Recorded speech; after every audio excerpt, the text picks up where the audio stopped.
সালামু আলাইকুম প্রিয় শিক্ষার্থী বন্ধুরা, ৭৫ পৃষ্ঠার মধ্যে চতুর্থ শ্রেণীর ৭৫ পৃষ্ঠার মধ্যে তিনটি খুব গুরুত্বপূর্ণ অঙ্ক আছে। তার মধ্যে থেকে আমরা আজকে দুটি সমাধান করার চেষ্টা করব। প্রথমটি দেওয়া আছে এরকম: প্রতিটি সিঙ্গারার দাম 10 টাকা এবং আমি 12টি সিঙ্গারা কিনে দোকানিকে 200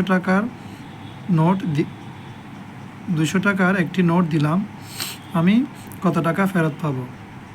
দেখো, এই চ্যাপ্টারটা যেহেতু গাণিতিক বাক্য সম্পর্কিত, তাই আমি গাণিতিক বাক্য নিয়মে বোঝাচ্ছি। প্রথমে আমরা লিখব গাণিতিক বাক্য। প্রশ্নটা দেখো, একটা সিঙ্গারার দাম কত? 10 টাকা। আমি 12টি সিঙ্গারা কিনলাম, তার মানে একটা কিনতে গেছে আমার কত টাকা? 10 টাকা। তাহলে 12টা কিনতে গেলে অনেকগুলো টাকা লাগবে। হ্যাঁ, তো আমাকে 10 দিয়ে 12 কী করতে হবে? গুণ করতে হবে। এখানে আমার মোট কত টাকা ছিল? 200 টাকা। তার মানে আমি 200 টাকা দোকানদারকে দিয়েছিলাম। তাহলে বড় সংখ্যাটা আমরা আগে লিখব। গাণিতিক বাক্যটা হবে এরকম যে 200 মানে আমি যে টাকাটা দিছি, আমি সেখান থেকে কত ফেরত পাবো? তাহলে আমাকে এই টাকা থেকে তো ফেরত দিবে, তাই না? তাই এই জন্য আমি 200 লিখলাম, ব্র্যাকেট লিখলাম, মাইনাস, তারপর লিখবো যে কত? ওই যে 10 টাকা, একটার দাম 10 টাকা হলে 12টার দাম কত? 10 গুণন 12।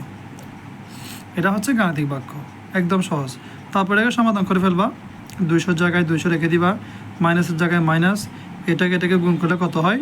10 দিয়ে 12কে গুণ করলে একদম সোজা। এখানে চিন্তা করে দেখো, 12 একে 12, এই শূন্যটা এখানে বসাই দিবা, শেষ। সমান সমান 200 থেকে 120 যদি আমরা বিয়োগ করি, তাহলে হবে কত? 80 টাকা। সুতরাং এখানে লিখছে আমি কত টাকা ফেরত পাবো। সুতরাং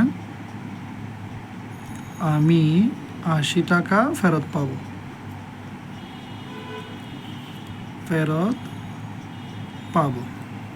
আশা করি তোমরা অঙ্কটা খুব সহজে বুঝতে পেরেছো।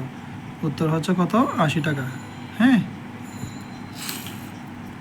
এরপর দেখো আরেকটা অঙ্ক আছে, যেটা ইলিশ মাছের। দেখো, অনেকে প্রিয় মাছ ইলিশ মাছ।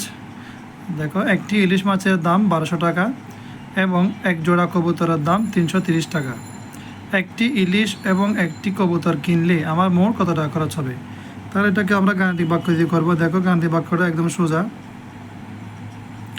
এটা গাণিতিক বাক্য হবে কীরকম? যে গাণিতিক বাক্যটা হচ্ছে, একটি ইলিশ মাছের দাম কত? 1200 টাকা।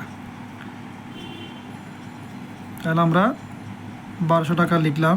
এরপর বলছে এবং এক জোড়া কবুতরের দাম 300 টাকা। এটা একটা লক্ষণীয় জিনিস যে এক জোড়া মানে দুইটি। হ্যাঁ, তাহলে দুইটার দাম কত বলতেছে? 330 টাকা। এক জোড়া দাম যদি দিতে হয়, দুইটার দাম কত? 330 টাকা। তাহলে এটাকে আমার কী করতে হবে?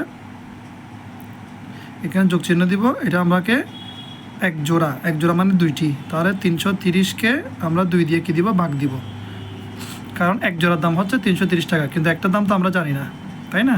সেই জন্য তাহলে সমান সমান 1200 যোগ 330কে যদি আমরা 2 দিয়ে ভাগ করি, তাহলে কত হয় আমরা একটু দেখি। 2 দিয়ে যদি 330কে ভাগ করি, যে 3 মিলাবো, 2 একে 2, 3 থেকে 2 গেলে 1, নামবে 3, 6 দুগুণে 12, বিয়োগ করলে হবে 3 থেকে 2 করলে 1, এই শূন্য রেখে নামাবো 10, 5 দুগুণে 10, 165। সমান সমান কত হবে? 1200 সাথে 100 যোগ করলে হবে 1365 টাকা।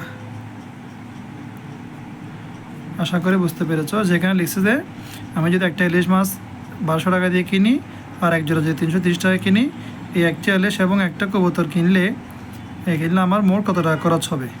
তাহলে আমার মোট কত টাকা খরচ হবে? 1365 টাকা খরচ হবে। আশা করি অঙ্কটা একটু বুঝতে পেরেছ। হ্যাঁ।